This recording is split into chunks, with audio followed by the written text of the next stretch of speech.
Olá, seja bem-vindo a mais um programa Bate-Papo aqui na Rede Super.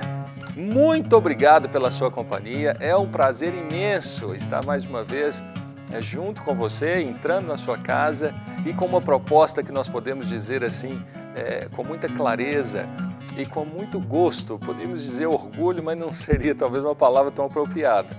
Mas de uma certa maneira, com muita felicidade que entramos na sua casa com uma proposta de você poder deixar os seus filhos, a sua família, você assistir um programa sem qualquer preocupação com o tipo de conteúdo, censura, em uma época onde a TV hoje vive tantas situações difíceis e influencia tanto a uma vida negativa, não é verdade? E nós não. Como bate-papo aqui, pelo menos nessa proposta de discutir temas, alguns temas até mais polêmicos, mas sempre levando a uma conclusão clara e que sirva de objetivo e sirva também para que você seja inspirado a mudar um pouco a sua história. Essa é a visão da Rede Super, essa é a visão nossa como uma TV que serve àquele que nós acreditamos ser o único Deus vivo e verdadeiro, nosso Senhor.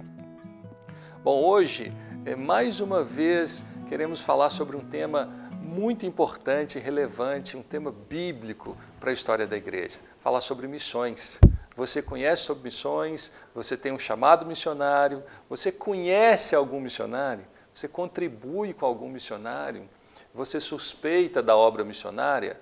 O que você pensa? Missões hoje têm sido esquecidas? Você teve alguma decepção com o missionário e porventura você de repente generalizou e decepcionou com todos os outros?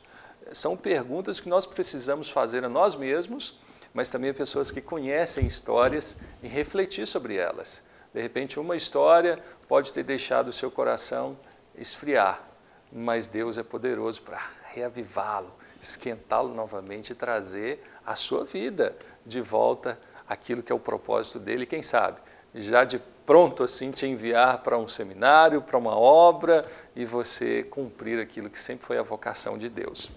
Hoje nós vamos falar muito sobre missões, a partir daquilo que temos feito até na nossa igreja, na nossa amada Lagoinha. E para isso nós temos aqui pessoas que podem falar com propriedade sobre isso. Então eu tenho aqui a Roseni, que é uma missionária recém-chegada do campo lá de Guiné-Bissau, né, Roseni? É. Seja muito bem-vinda. Obrigada. Dê uns cumprimentos, cumprimenta os nossos telespectadores na língua que eu esqueci o... Crioulo. No crioulo. No crioulo se diz assim, boa tarde, como cubustá, como que coisas na bai. Então, como você está e como que as coisas estão indo, né? Aí a pessoa vai e responde, a mim está direito, usas cure normal, né? E quando usas cure normal, as coisas estão indo mais ou menos. Porque normal para nós seria uma situação tranquila, mas para eles não, é quando algo não está bem. E nós vamos ver então algumas questões culturais que atrapalham aqui, né? E temos um casal aqui maravilhoso, preciosos, que é o João e a Lília. Muitos conhecem em casa. O João e a Lília estão aqui. E sejam bem-vindos, coordenadores, auxiliam o pastor Gustavo na coordenação de missões da nossa igreja, no CTMDT, que é o Centro de Treinamento Ministerial, pais, missionários, pastores, ministros de louvor, coordenador, professores. Sejam bem-vindos. Obrigado. Para a gente é um privilégio estar aqui. É verdade. Sempre juntos, né? Privilégio, sempre juntos. Amém. Eu quero começar lendo um texto que está em Mateus capítulo 28, versículo 18 a 20. Você deve conhecer, chamada Grande Comissão. Nessa tradução diz assim, olha, Jesus aproximando-lhe falou-lhes, dizendo, toda autoridade me foi dada no céu e na terra. Ide, portanto, fazei discípulos de todas as nações, batizando-os em nome do Pai, do Filho e do Espírito Santo, ensinando-os a guardar todas essas coisas que vos tenho ordenado. E eis que estou convosco todos os dias até a consumação dos séculos. Eu lembro que falávamos muito sobre esse texto na companhia Ide, que eu vivenciei um pouco com vocês, né? A gente tinha um trabalho na igreja chamado Companhia Ide, era um grupo de evangelização. Então, às sextas-feiras, entrávamos em um ônibus, íamos para uma cidade próxima a Belo Horizonte ou não, E ali passávamos os 3 dias evangelizando de casa em casa, convidando as pessoas para a reunião à noite. Teatro, dança nas praças. Trabalho com crianças. E dali saíram tantos missionários, pastores, né, Lília? Fomos incendiados pela obra missionária. Foi um avivamento. Marcou minha vida. Verdade. Isso, conheci minha esposa lá, Vanessa, casei com ela. E eu creio que daqui a uns dias nossos filhos estarão nessa obra. Nós somos também. amigos até hoje, né, Até Charlão? hoje. Todos São vínculos que permaneceram. É verdade. Não é verdade? E aí, trazendo assim, nessa grande comissão, é um mandamento que Deus nos deu. Missões. E a gente falava aqui antes do início do programa, não que seja um tema um pouco esquecido, mas até a nós mesmos da TV, eu reconheço isso, temos falado pouco sobre a obra missionária. Qual a importância hoje da obra missionária? Porque alguns argumentam hoje, João, o seguinte, mas a obra missionária hoje ela pode ser com muito mais ênfase feita através do mundo virtual, porque não precisa ser você enviou um e-mail, ou você entrou no chat, ou falou pelo Facebook, hoje todos têm acesso à internet. E aí criamos um paradigma, ou um modelo, tentando substituir um mandamento bíblico, que é o de ir até aquele lugar, discipular, olhar no olho, falar com a pessoa. Você percebe que missões, de repente, começou a enfrentar algumas dificuldades relacionadas a isso?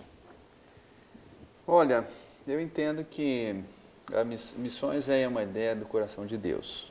O próprio Deus, primeiramente, pensou a missão. E surge no coração de Deus o amor de resgatar o homem. Deus, puxa vida, o pecado vem, distancia o homem desse relacionamento gostoso. O homem foi criado para viver em relacionamento com Deus, ele vai se encontrar relacionando com Deus. E Deus, então, envia Jesus. Veja bem, ele envia Jesus. O amor de Deus é tão grande, é tão pleno, é tão imenso, que ele abre mão do seu único filho e envia para encarnar e assumir os nossos pecados e nos salvar. E então nos proporcionar essa amizade de volta com o Pai. Ideia de Deus, modelo de Deus. Então missões não é algo que a gente faz, é algo que está no coração de Deus. Melhor, é algo que a gente faz, mas não é o que nós dizemos como é. Deus diz como é.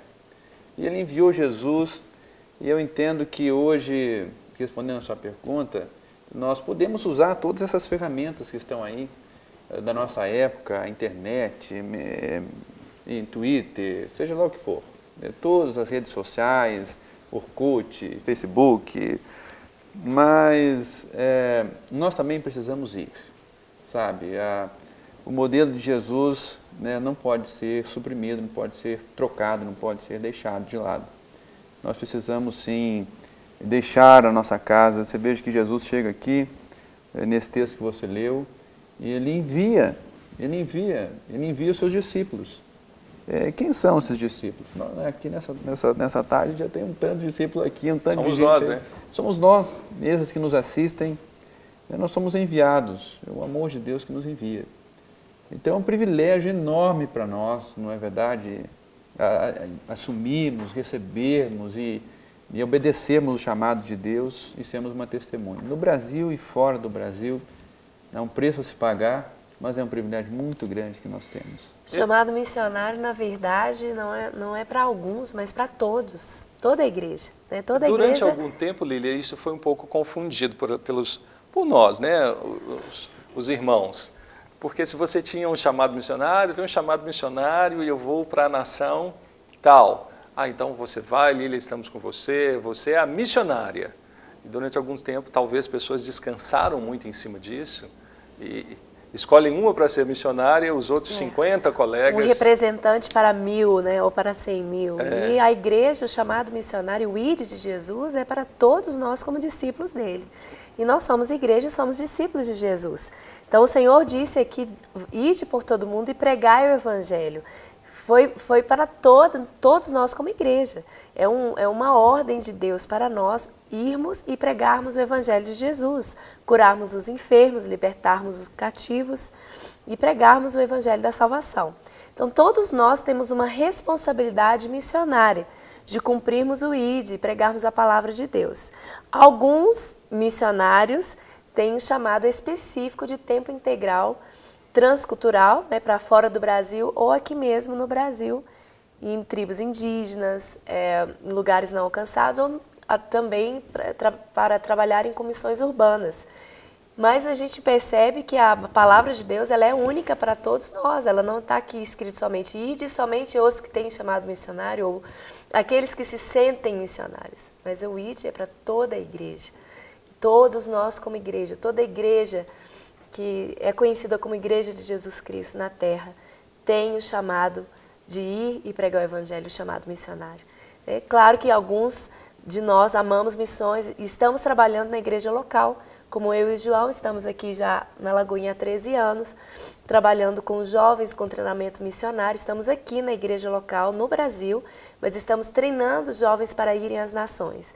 Tem missionários que são chamados para irem ao campo transcultural, como a Roseni, que vem agora no tempo de descanso de Guiné-Bissau. E tem também os missionários que são chamados para serem os intercessores, para orarem por missões. E os missionários que são chamados para serem os mantenedores, aqueles que mantêm a obra missionária. Então você, como igreja, você tem que estar em uma dessas 3 áreas de missões. Ou você é aquele que faz missões, vai ao campo missionário e se torna um missionário de tempo integral, você é um missionário mantenedor, você é um missionário intercessor. Eu já ouvi então falar a igreja uma vez toda que, assim, envolvida. Missões é feito pelos pés dos que vão, Isso. os joelhos dos que oram e as mãos dos que contribuem. Exatamente. E a Roseni, vindo agora de Guiné-Bissau, nessa proposta de missões, e esse trabalho tão bonito, e eu percebo que você está tão ligado a Lília e João. Né? Então, missões não necessariamente se resume àquelas pessoas que vão ao campo, mas que treinam outros para ir. Mas é tão importante, como a Lília disse, de treinar, como aconteceu com vocês, tem esse contato, tem esse vínculo, visita ao campo.